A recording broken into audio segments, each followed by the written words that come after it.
Good afternoon, I'm TK, and this is TK's video blog. Good to have you with us, good to see you all again. Welcome. Alright, now that we got that out of the way, let's get right down to it, shall we? Review our movie of the day. This week's movie is Joker, Folie A Deux.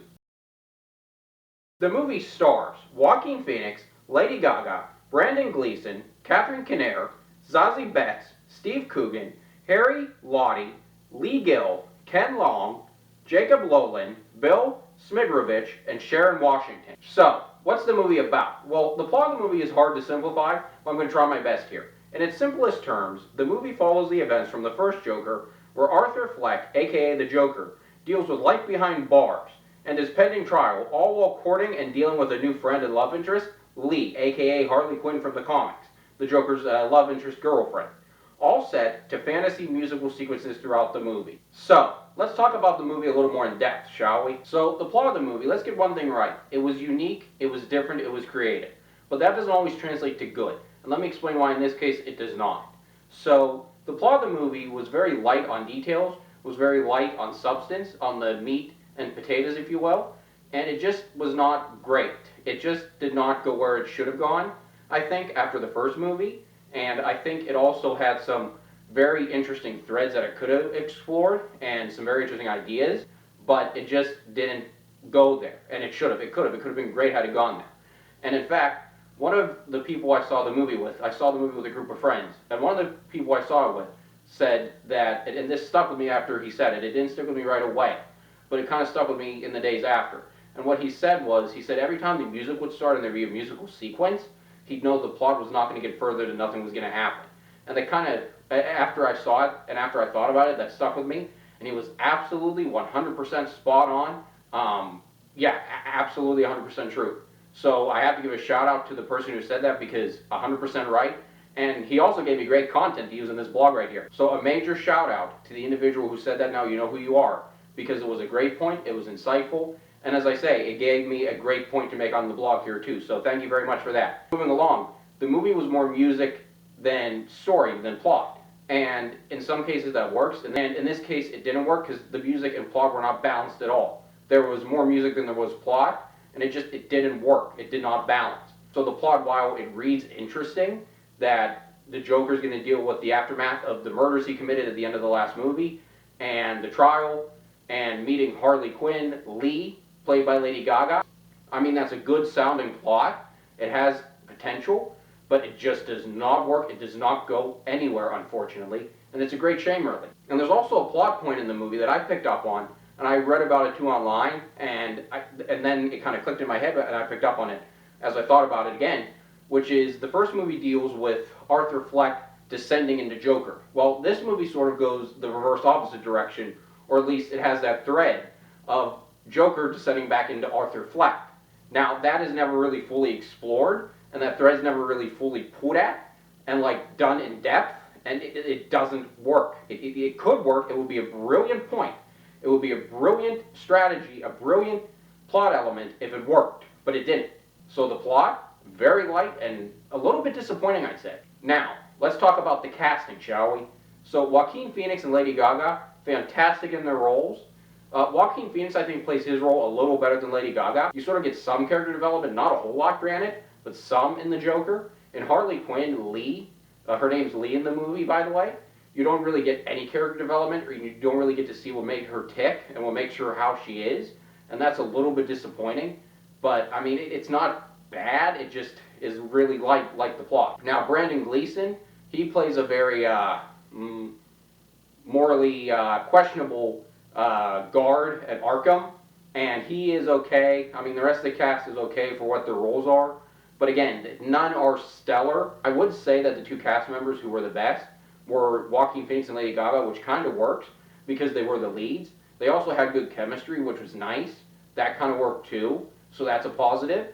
But overall, the cast, I mean, they were good, but they weren't, again, stellar. Now, the music in the movie, so the music is covers of very old songs with, I think, one or two new songs mixed in. I think written by Lady Gaga, don't quote me on that, I might be wrong. But the music was good. Joaquin Phoenix and Lady Gaga, I mean, they can sing, man. Like, Joaquin Phoenix's voice is like gravelly, kind of, and it's kind of dark, has a rasp to it too. I love it. Lady Gaga, I mean, as many of you know, probably all you know, she can sing, man. I mean, she is, whew, really good. Now, unfortunately, the music, so it's like set to fantasy sequences throughout the movie. In the Joker's head, Arthur Fleck, or Lee's head, Harley Quinn. And again, the music when it starts, the plot just stalls completely.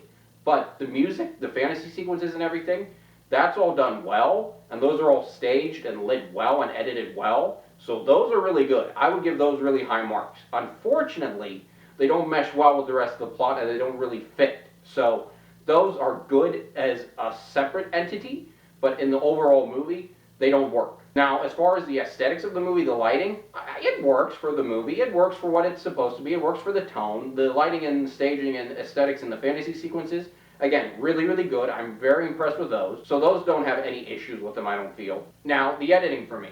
As many of you know, I'm an editor, so that's a big thing for me. I know a little bit about that. So here's the thing. The movie is not edited well together, I don't think, because it doesn't mesh. It doesn't go together. It doesn't really fit or jive, if you will. And I don't know. It's off. Something's off there. So that part I would give very, very low marks. So all of that being said, what would I give the movie out of 20? Well, I was going to give it a 10 out of 20 and be nice. However, I'm going to give it a 8 out of 20. Yes, an 8 out of 20, and I'll explain why. So I read online, and I thought about it. I went back, thought about the movie, and I believe this to be true. The movie takes our expectations of the Joker, of what we wanted to see in the second movie, the fan expectations, and essentially just takes a nice proper dump on them, if you will. It takes them and says, you know what, we don't care, and we're going to do our own thing. Now, here's the thing with that, okay? I respect that. I respect not listening to fans necessarily, because you're making the movie for the fans, but it's also your creative vision. So there's no two ways about that. I mean, doing that is fine, I think, but here's the issue. If you're going to do that, you have to have a good plot. It has to be a plot that makes sense, there's substance to it, aside from just music. And unfortunately, in this case, that was not the case. And I have to believe that the director of this movie, and the cast for that matter, probably knew that it did not have the substance. They had to have known that it was more music than substance. And it's for that reason that I have to give it an 8 out of 20. Because, as I say, it said, screw you to the fans, and it took a dump on what we thought we were going to get, and it went its own direction. And again, that's good, it can be good, but you have to have plot and you have to have substance to back it up, which in this case they did not. So it's for all those reasons, it has to be an 8 out of 20. I cannot go any higher than that in good conscience, because it just does not work. And then also, as I say before, the movie isn't meshed well together, it's not put together well, the cast is a little bit lackluster, the plot very lackluster, the music is great, but music cannot save a movie alone, and in this case, it really didn't. So would I recommend the movie? Well, I don't know, quite honestly. I mean, if it's a rainy day and you're bored and there's literally nothing else going on, maybe I would recommend seeing it, maybe. But if you want to save your money and see a really great movie or a really good movie, maybe do that instead. I mean, it is definitely an 8 out of 20. It definitely is not great. And yeah, I mean, it's a little bit disappointing. I don't know if I'd recommend this particular movie, to be quite honest with you. I never thought I'd say that, but I don't know if I recommend this movie. In short, I would like to say adieu to Joker Folie A Deux. Alright, well, looking at my watch, it looks like we're about out of time. So, please remember, as always, I'm putting the comment section here. You can always comment on this blog, tell me what you like, what you didn't like, what you'd like to see. Comment a movie for me to review for you, maybe a book, a TV show, anything really. And perhaps I'll review it in a future video blog, and as always, I will review it fairly, I will review it honestly. You may not like the review, but I will give you a good review on it nevertheless. So please, until next week, take care, be safe, and goodbye everybody. Have a great weekend. I'll see you right back here next week.